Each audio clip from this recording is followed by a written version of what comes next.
na amanuu dhiifta jechuu kana booda Oromoon nama bilisiginnaa tahee Oromoo hidhee Oromoo saamee Oromoo irratti qabsaa'ee Oromoo irratti duulee jechuudha. Kamu milkeessan waan gaarii haasa'ee dhufeetiin jedheef abadan kana booda jechuu OMN miti abbaa fedhe irratti illee kaadireen bilisiginnaa ol yaatee gocha fokkataa Oromoo irratti dalaydu san gocha shamaa bushaawaa Oromoo irratti dalaydu fokkataa san jechuudha.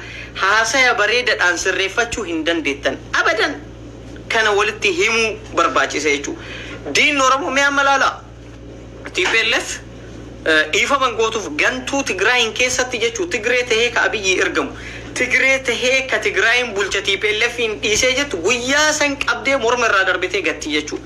Garuu ka sabaaf sablammoota biraa ka Oromoo haa ta'u ka Amaaraa haa ta'u kan ofitti qabatti jechuudha. Sababni nuti TPLFin deeggaruu keenya TPLF alagaadha. Kana Oromoo tahee namni wallaale tokkollee hin jiru. Garuu warra alagaaf ergamee Oromoo miidhu, warra alagaaf ulee tahee Oromoo dhahu, warra alagaaf kazaraa tahee diina masakee fidee Oromiyaa keessa qubsiisu jechuudha. Jara saniif dhiifamni takkallee hin barbaachisu.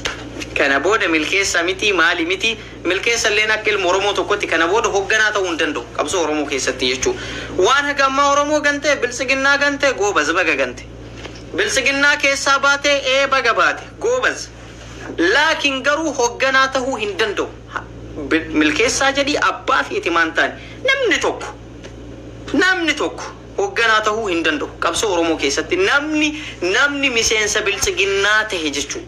Kamu ofitti makuun gara laafummaa akka amma eega akkas ta'e eega saba keenya ta'e diina wayya diina Oromoo miidhaa ture san kaayyoo Oromoo erga argee inni hubatee jedhe booda deebistee yoo akkasii wajjin lolu akka qabsoo keetitti gufuun taane yoo goote diina is okay rakkoo takka hin qabu. Garuu nama Oromoo tahee diina wajjin Oromoo irratti duulee jedhe gaafa diina saniin fuula walitti badanii diinni sun of jalaa isaaree fidaniitiin nama keenya walitti qabachuu qabna maal jennee fidachuu hin qabnu jechuudha. Kana gonkuma Oromoon beekuu qaba jala muree sirritti abadan namni bilisiginnaa taatee Oromoo hiitee Oromoo ajjeesaa Oromoo gidirsaa Oromoo saamaa turte jechaadha. As deebitee qabsoo Oromoo keessatti haga qalama tanaa waan gahu jechuu lafa hojjaan isii dheerinni isii haga tana gahu jechuu haga tana itti kennuun qaban diin hawaasa tahi gaafa hawaasni Oromoo walitti qabame hawaasa hojii walitti qabame deeggarsa mallaqaa haa ta'u ka yaadaa ka ilaalchaa kenni hawaasa keetirratti. Laakiin garuu dhuftee qabsoo Oromoo keessatti kana booda hoogganaa ta'uu hin dandeettu. Warri qabsoo Oromoo hoogganuu danda'u warra mana hidhaa jiru warra bosona jiru qofa. Warri bosona jiru irraa tola waa'ee qabsoo dubbachuun because qabsoof jecha bosona jiran.